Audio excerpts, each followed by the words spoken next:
Hallelujah. सबको जय मसीह की। मैं परमेश्वर का धन्यवाद करती हूँ आज के दिन के लिए कि उसने आज का दिन हमारी ज़िंदगी में दिया है, आपको और मुझे संभाल के रखा है। इस सुंदर शाम के लिए मैं उसका धन्यवाद करती हूँ। सच में वो आदर के योग्य, महिमा के योग्य, तारीफ के योग्य परमेश्वर है। सारा इज्जत, महिमा, जलाल उसी को मिलना चाहिए क्योंकि वे इसके योग्य है। मैं परमेश्वर का धन्यवाद करती हूँ इस समय के लिए, इस वचनों के लिए, इस ज़िंदगी के लिए, इन सांसों के लिए जो उसने हमें दी है। वो उद्धारकर्ता परमेश्वर है। आप उस पर विश्वास करें, वो सच में आपकी जिंदगियों को बदलने वाला परमेश्वर है।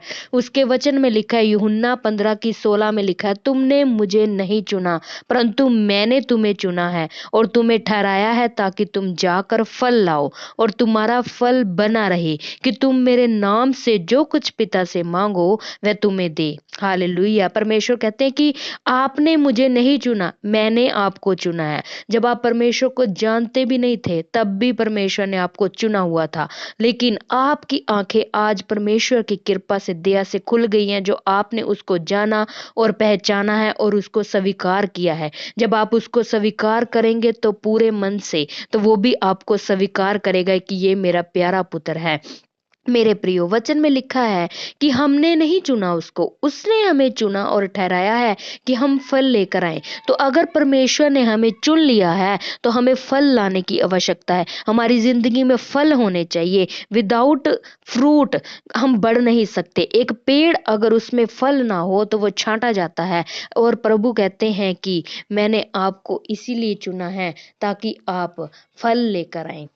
जिस तरह प्रभु यीशु मसीह ने कहा कि मैं दाखलता हूँ और तुम डालियां हो, जो डालियां मुझ में बनी रहती हैं वह फल लेकर आती हैं। मैं उसको छांटता हूँ और वह फल लेकर आए। हम देखते हैं कि जब तक हम प्रभु यीशु मसीह के साथ जुड़े हैं हम फल लेकर आते हैं। परमेश्वर की यही योजना है कि हम एक फलवंत शाखा बने। हमारी जिंदगी में इस तरह के फल, इस तरह की गवाहियां और इस तरह के परमेश्वर के काम दिखाई दें कि हमें देखकर लोग समझ सकें कि सचमुच परमेश्वर ने हमें फल लेकर आने के लिए चुना है।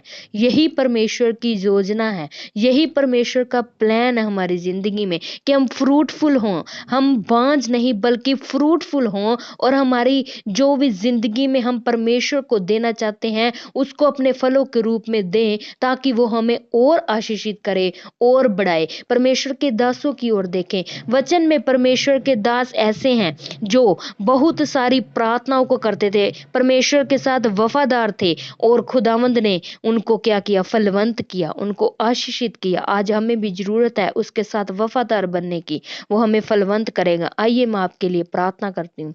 महान सर्वशक्तिमान परमेश्वर, जैसे आपने यूसुफ को फलवंत किया, अपने दासों को फलवंत किया, हर एक मुसीबत से निकाला, हर एक परेशानी से निकाला उनको पिता परमेश्वर। और खुदावंद वो कभी भी घबराए नहीं, लेकिन वफादारी में चलते रहे। घबराए नहीं बल्कि तेरे आगे, तेरे प्रभु जी तेरे नाम में आगे बढ़ते रहे। वैसा ही साहस हमें भी दे पिता परमेश्वर। हम भी फल लेकर आने पाए, चाहे हमारे हालात कैसे भी क्यों ना हो, चाहे हम किसी भी मुश्किल में क्यों ना हो, चाहे हम किसी भी दुख में क्यों ना हो, किसी भी बीमारी परेशानी में क्यों ना हो, पर फिर भी हम तेरे लिए फल लेकर आने पाए पिता। और खुदावन तू हमें आशीषित करे। यीशु मसीह तू हमें आशीषित करे, जिसको देखकर दूसरे लोग भी आशीष को पाना चाहें और खुदावंद अपने पापों का इकरार करके और तुझ में ईमान रख के, विश्वास करके तुझ में आगे बढ़े और तू उनको भी फलवंत करे पिता। तेरा धन्यवाद करती हूँ पिता परमेश्वर। मैं प्रार्थना यीशु मसीह के नाम से मांगती हूँ। आमीन, आमीन, आमीन। सबको जय मसीह की।